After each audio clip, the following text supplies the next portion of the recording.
UPSC किसी candidate को ban कर सकता है? इसके लिए क्या नियम बनाए गए हैं और इसका नुकसान क्या होगा? इस वीडियो में इस बारे में जानते हैं। यूपीएससी ने ट्रेनी और विवादित आईएएस अफसर पूजा खेडकर को यूपीएससी से बैन कर दिया है। इसका मतलब है कि पूजा खेडकर की न सिर्फ उम्मीदवारी रद्द कर दी गई है, बल्कि वे फ्यूचर में भी किसी सरकारी नौकरी के लिए किसी परीक्षा में नहीं बैठ सकती। जानिए यूपीएससी कब और किन आधारों पर किसी कैंडिडेट को परीक्षा देने से बैन कर सकता है। यूनियन पब्लिक सर्विस कमीशन हर साल कई परीक्षाएं आयोजित करवाता है। यूपीएससी परीक्षा में सफल होने वाले अभ्यर्थियों को केंद्र सरकार के अलग अलग डिपार्टमेंट में सरकारी नौकरी मिलती है। यूपीएससी परीक्षा देश की सबसे कठिन परीक्षा मानी जाती है और हर साल लाखों अभ्यर्थी इसमें शामिल होते हैं, जिनमें से कुछ ही सफल हो पाते हैं। हाल ही में यूपीएससी यानी कि संघ लोक सेवा आयोग ने एक अभ्यर्थी पूजा खेडकर का कैंडिडेचर रद्द कर दिया है। पूजा खेडकर महाराष्ट्र कैडर की विवादित ट्रेनी आईएएस अधिकारी थी। उन्होंने कई सारे दांवपेच खेलकर यूपीएससी सिविल सर्विस परीक्षा को पास किया था। जब उन पर लगे आरोपों की जांच की गई तो परत दर परत काफी कुछ सामने आता रहा। इसीलिए यूपीएससी ने न सिर्फ पूजा खेडकर की उम्मीदवारी रद्द कर दी है, बल्कि भविष्य में भी सरकारी नौकरी और इस तरह की परीक्षाएं देने से उन पर रोक लगा दी है।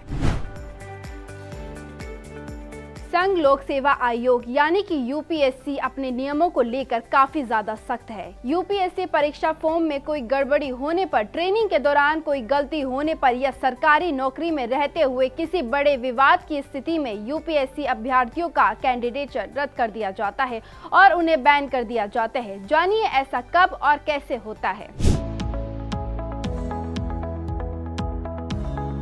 यूपीएससी परीक्षा के दौरान नकल करते हुए पकड़े जाने पर उम्मीदवार को सिविल सर्विस एग्जाम देने से बैन किया जा सकता है। अगर कोई कैंडिडेट गलत डॉक्यूमेंट्स का इस्तेमाल करके यूपीएससी परीक्षा देता है और फिर पकड़ा जाता है तो उसे भी बैन कर दिया जाता है। यूपीएससी परीक्षा केंद्र में हंगामा करने या फिर अन्य उम्मीदवारों को परेशान करने पर भी उम्मीदवार को बैन किया जा सकता है। यूपीएससी एग्जाम सेंटर पर मोबाइल फोन, किसी भी तरह का इलेक्ट्रॉनिक गैजेट, कैमरा या ब्लूटूथ डिवाइस आदि ले जाने पर भी कैंडिडेट के खिलाफ स्ट्रिक्ट एक्शन लिया जा सकता है। अगर कोई उम्मीदवार गलत डॉक्यूमेंट का इस्तेमाल करके सरकारी नौकरी हासिल कर लेता है और बाद में पकड़ा जाता है तो उस पर कार्यवाही की जाती है। उम्मीदवार पर कोई भी आरोप लगने पर यूपीएससी एक जांच शुरू करता है। इसके तहत सबसे पहले तो अभ्यर्थी को नोटिस जारी किया जाता है। इसमें सभी आरोपों का जिक्र होता है, फिर उसे जवाब देने का मौका दिया जाता है।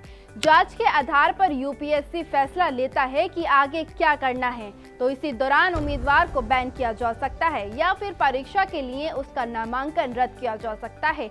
इसके अलावा फ्यूचर की सभी परीक्षाओं, चयन प्रक्रियाओं से वंचित किया जा सकता है।